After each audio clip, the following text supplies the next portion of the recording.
Deklarata e ambasadorit të Bashkimit Evropian Mihajlis Rokas në evidencat e BE-s, projekti i kanalizimit nga Zajazi deri në Kërqov figuron si i përfunduar në vitin 2024, ka nxitur reagimin e Vlenit. Partia shqiptare në pushtet kërkon hetim nga prokuroria për, siç thon, milionat e humbura. Ne kërkojmë që prokuroria publike dhe policia financiare ta zgjerojë hetimin deri në fund dhe të bashkëpunojnë ngushtë me institucionet evropiane.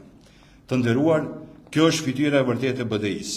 Patriot para kamerave, ndërsa pas perdeve projekte të dështuara, miliona të humbura dhe një lëmsh që tashmë ka filluar të hapet edhe Bashkimi Evropian. Nga BDI ende nuk ka reagim lidhur me këto akuza dhe me projektin në fjalë. I pyetur sërish për rastin, ambasadori Rokas tha se Bashkimi Evropian po e ndjek nga afër situatën dhe paralajmëroi se nëse konstatohet se fondet nuk janë shfrytzuar sipas rregullave, BE-ja do ta kërkojë kthimin e tyre.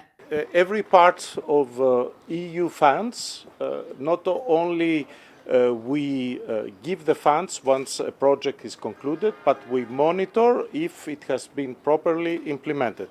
And it's true that we have issues. Also, I understand the contractor went bankrupt.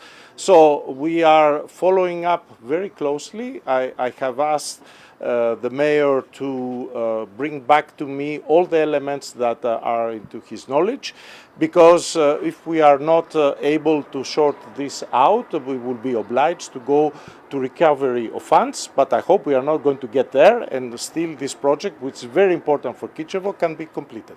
Për ndërtimin e rrjetit të kanalizimit nga Zajazi në Drugov ishin siguruar 19 milion euro nga fondet e IPAR të Bashkimit Evropian.